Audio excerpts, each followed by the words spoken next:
IDS and IPS have been supported by UniFi gateways for years. They need to check the information from 3 different places: the layer 3 IP addresses, layer 4 ports and protocols, and layer 7 application payloads. The patterns of these 3 things are referred as signatures. Based on that, the IDS or IPS will decide whether to identify it or block it as a threat. However, nowadays, more and more websites are using HTTPS, which means for the 3 pieces of information, the layer 7 application payloads will be encrypted. IDS or IPS cannot do anything about application data, which almost make IDS, IPS useless in many cases. Then for the encrypted protocols, how we do similar things as in IDS and IPS, the answer is SSL inspection. This is my lab environment. You can see I have a EFG as the gateway. If I go to settings, security, deep inspection,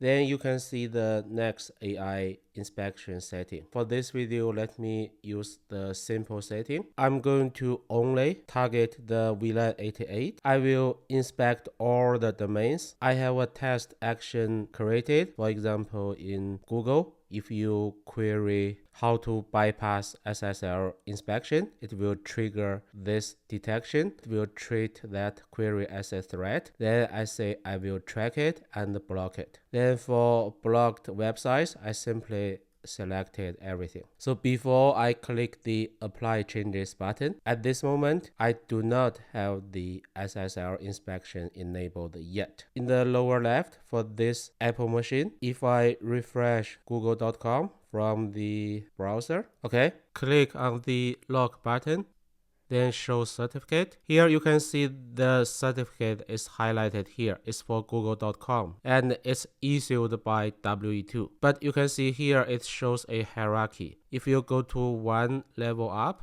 for WE2, you can see it's a immediate certificate authority and it's under GTS root R4. Then let's go to the root. You can see it is a root certificate authority. Root certificates are self-signed certificates that form the basis of a public key infrastructure and are issued by a certified authority. If you go to your keychain access under the system roots, you can find the certificate we just talked about, GTS root R4. That's the exact certificate shown in the browser. So the system compare this one with the one from google.com. If they match, it's a go. Then where this root certificate came from, once you install your macOS and browser, your system comes with a whole bunch of root certificate. That's why by default, your browser can already access those trusted websites. Then let me go back to network controller, click the apply changes button so that we can have the next AI enabled. The system will first remind you it's not done yet. You have to install the custom certificate on your client machines. I already did that. I can simply say proceed. Okay,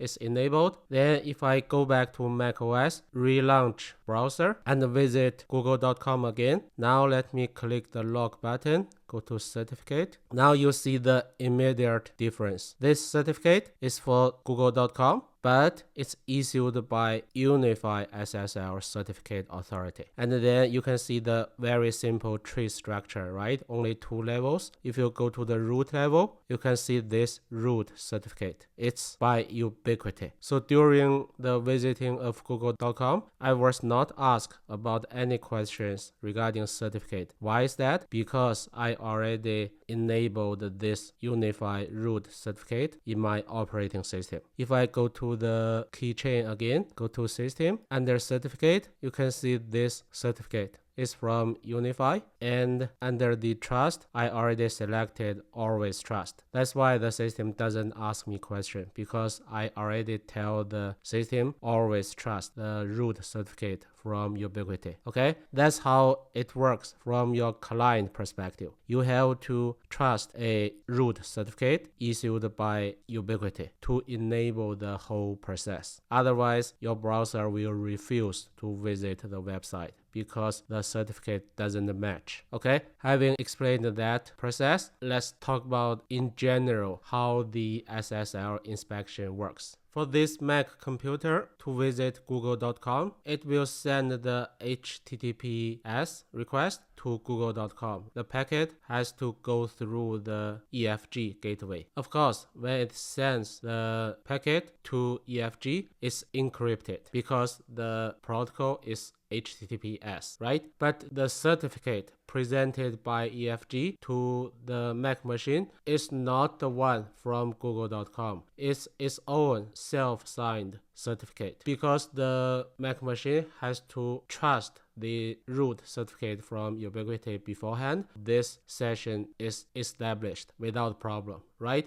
Then inside the gateway, it needs to decrypt the packet. Why the system can decrypt it? Because the certificate is issued by the gateway. The gateway knows how to decrypt the packet. Okay, once it's decrypted, the system can do the content scanning, can take action whether to track the traffic or block it or let it through. But before it let it through, it need to re-encrypt it and then through HTTPS send to google.com. This time the EFG will use the original certificate required by real google.com. So you can see this way, if you have ever heard of a type of attack, it's called man-in-the-middle attack, you may realize this is exactly how man-in-the-middle attack works for HTTPS. That's how the so-called SSL inspection works. Of course, in general, all the systems which support SSL inspection work in the same way, right? But technically, the implementation are all different. For Ubiquiti, I have never seen any technical article or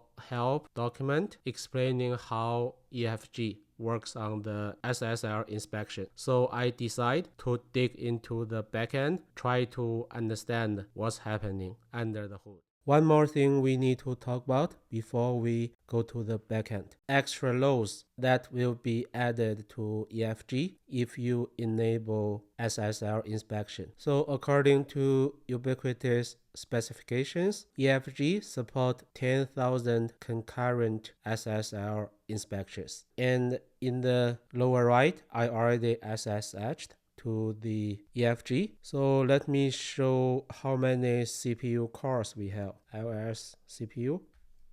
Okay, so you can see we have 18 cores. Pretty good, right? This 10,000 concurrent sessions seems to be a pretty good number. Of course, I have no way to simulate 10,000 concurrent sessions. I'm just a home user, but at least I can do dozens of concurrent HTTPS sessions, right? Let me do it now. So for Safari or Chrome browsers, to reload multiple tabs at the same time, it's not very easy. You need to install extra plugins. But for Firefox, it's supported by default. So to try the concurrent sessions, let me use Firefox. As you can see on the screen, I have dozens of tabs opened. They are all HTTPS sessions. And to reload them all again at the same time, I can simply right-click on a tab. First, say select all tabs. Then see if I right click again, there's an option to reload all tabs. Before clicking on this, in the right side, let me run top command. And you know by default top command will refresh every 1 second. Maybe it's too long, so let me say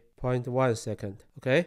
Let me run it. You can see it's refreshing very fast. Of course, the top command itself now is the biggest contributor for CPU consumption, right? It's not big deal because we have 18 CPU cores. 20% CPU consumption from top is not big deal. Now I'm ready. In the left side of Firefox, let me say reload tabs. And let's see in the right side, you see what's the number one process, UniFi SSL inspection. And what's the CPU consumption? The highest number I saw was close to 1600, which means just to support the dozens of concurrent HTTP sessions, the system was already using 16 CPU cores. Remember, it has only 18 CPU cores. Then to support the 10,000 number listed in the specification, there's no way the system can really support 10,000 concurrent ones in real time. There must be some queue mechanism. Only by using a queue, the system can buffer the ones which it cannot support for now. Then it can try to catch up. You will see, yes, there are queues inside the system. Because the original request is from the computer to Google to do all these processings within EFG, the EFG has to somehow intersect or hijack the original packet. The only thing I can think of is the IP table, and more specifically, the Mango table. So let me show you. In the lower right screen, let me SSH into EFG. I'm in. Then let me run iptables command. Show the Mango table details. For UniFi gateway in backend for iptables, it manages 3 tables. Filter is for firewall, net for net, and Mango table is used to modify or mark packets. It can allow you to alter specific fields in the packet header or add internal kernel marks for later processing by other network tools or IP tables. Let me show you the Mango table details. This Mango table is crucial in the SSL inspection process, but because there are a lot of things to discuss, I'm going to focus on IP tables and SSL inspections in a dedicated video. So in this video, we are only going to slightly touch the Mango table just to have a starting point, because you will see the whole process starts from the Mango table. More specifically, from this chain, SSL proxy 0. You can see if the port, for example, is 443, which is for HTTPS, right? It will do what? It will do T-proxy. So we will talk about details about what is T-proxy, what is T-proxy redirect in my next IP tables video. But for now, you can simply think of it as, okay, it will redirect the packet to this address and this part. This is our starting point. So the original part is 443. Now we have a new part, which is 2443.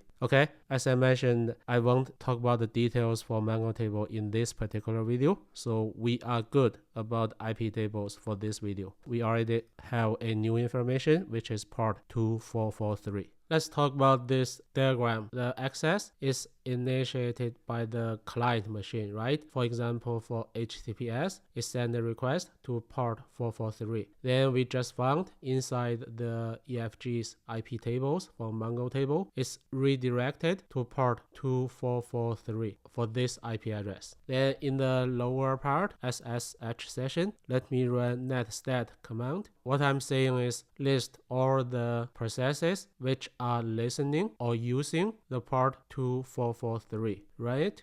Okay, see, there's one process and only one process for IPv4 and for IPv6. Apparently, this name is cut off. Just from this result, we don't really know what's the complete name. Doesn't matter. We can simply search the system. Let me run find command starting from root. Then I want to say as long as the name start with this string, we want to find them. Oh, I have a additional S. Okay, we found their location. So it's installed under this long folder. And the complete process name is called UniFi SSL Inspector. Just by the name, we can already tell it is not a open source or free software. It's Ubiquiti's proprietary command. Then let's see from the PS command whether we can find any clue about this process. So I want to list all the processes with this string. Nothing's found. Oh, I have a typo again.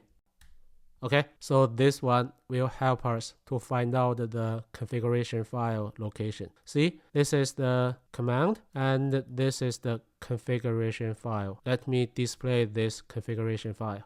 From this file, we can find a lot of useful information regarding the internal processes. Let's go through the configuration file. Here, it listens on 4 parts. 443, we are all familiar with, right? But what the other 3 are for? They are for encrypted SMTP, POP3, and IMAP. To put it the other way, even though it's called SSL inspection, when it comes to parts, 4 and only 4 hard-coded parts are supported. In fact, these 4 parts are also mentioned in the deep inspection configuration, but not under simple. So if I switch to advanced, then if I try to create a new inspection profile, here I am able to cherry pick which of the 4 parts I need to inspect on. Okay, then move on with the configuration file. See here the connection count. Remember in the technical specs, it mentioned it's 10K, right? It's also configured here. Then this part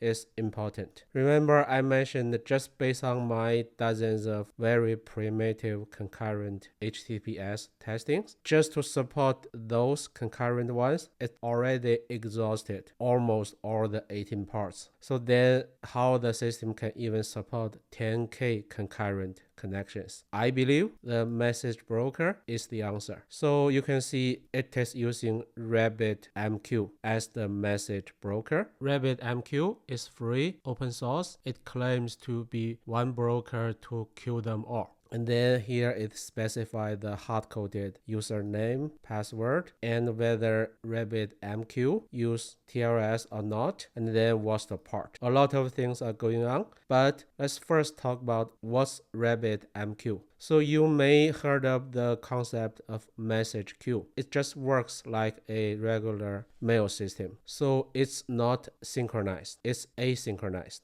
On one side, you have producer. The producer will add new messages to the queue. And then on the other side, you have consumer. The consumer will consume the messages. Producer and consumer, they are loosely coupled. They are not really working together closely. No, between them, there's a thing called message queue. That's basically how queue works. I do not have any evidence proving okay, the system is using message queue during the inspection. I don't have any hard evidence. It's just my theory. That's why I have question marks noted here. So if you know any information or if I'm completely wrong about the purpose of the RabbitMQ here, please let me know in the comments. Okay, move on. So then the following part for the configuration is just profiles. And what we have in UniFi Network Controller for now is the simple configuration, right? It's just a almost template-like profile. This is what we have now. If you want to fine-tune the profile, you can create your own in the advanced. We won't talk too much about the profile thing because it's very easy to understand even from the user interface perspective. Okay,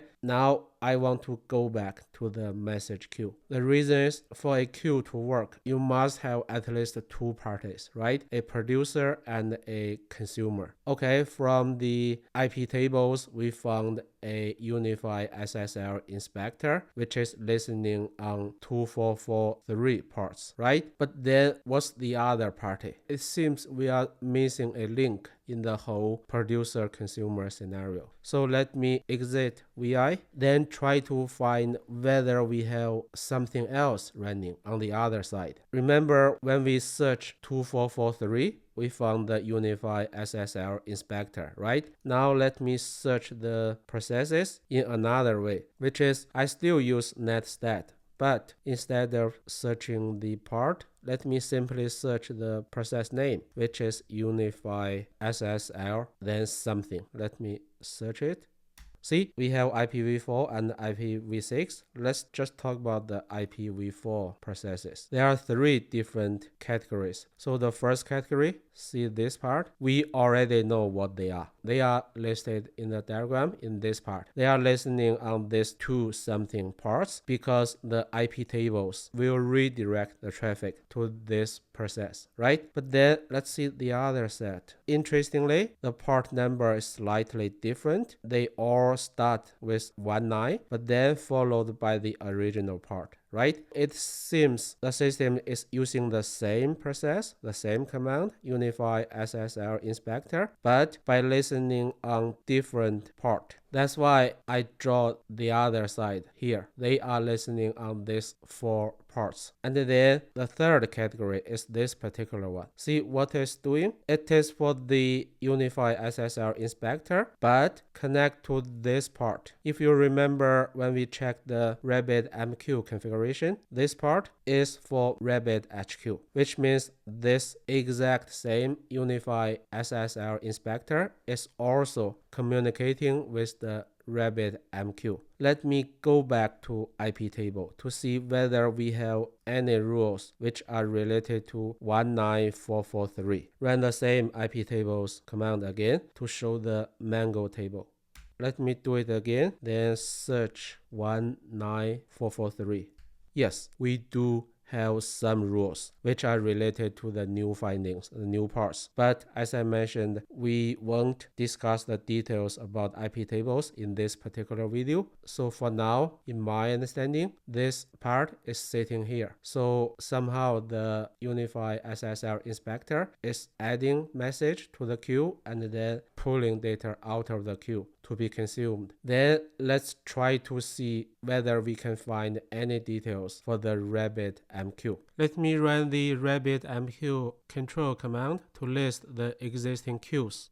Yeah, you can see there's only one queue. It's called SSL inspection queue. Currently, the message count is 0. Then we can run another command to try to query the content of the queue. So this command, RabbitMQ admin, it can be used somehow query the API server for the RabbitMQ. So you can see I specify the host name and the port number. The port number is not the same as the one we just saw in the Rabbit configuration file. 15672 is hard-coded for the API server. Then here I specify the username password I found from the RabbitMQ configuration file. And here this is the API call I want to execute. I simply want to get this queue's information. I get the queue name from previous command. Let me run it.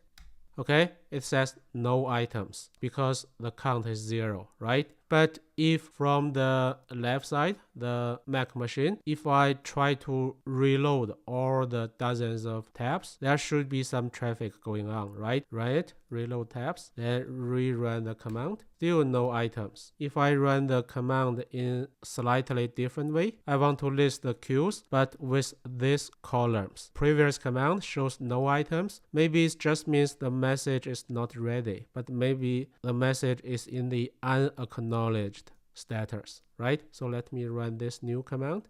It returns all 0. So then in the left side, let me reload everything again. Then in the right side, run the command again. So now you can see we do have 3 messages and they are all in the unacknowledged status. But I don't have a way to see the content because the command I just used, RabbitMQ admin, cannot really see the message content. I can only see the count. Let me try the final way I can think of. Because RabbitMQ itself does support a web user interface. And within the EFG gateway, it does have everything it needs. But it's just now I'm in the SSH. I cannot really run a browser. Even though I know the URL, I cannot really see it using a browser. So then let me try to use curl to try to see whether I can get anything out of the web interface from command line. So this is the command I'm going to run. It's similar to previous RabbitMQ admin, but the difference is here I'm just using the web access. I use curl command, and here I indicated the header. I want to have the JSON format. And then here I say the verb is post. Then this is the information I want to request. I want to request maximally 10 message. And because here we are manipulating a queue, I need to let the system know once I get a message out whether I want to put it back. And here I want to say yes, because I don't want to disrupt the existing queue, right? And then this is the URL. If you do have browser access, this is the URL you want to use to get the queue information. So let me run it.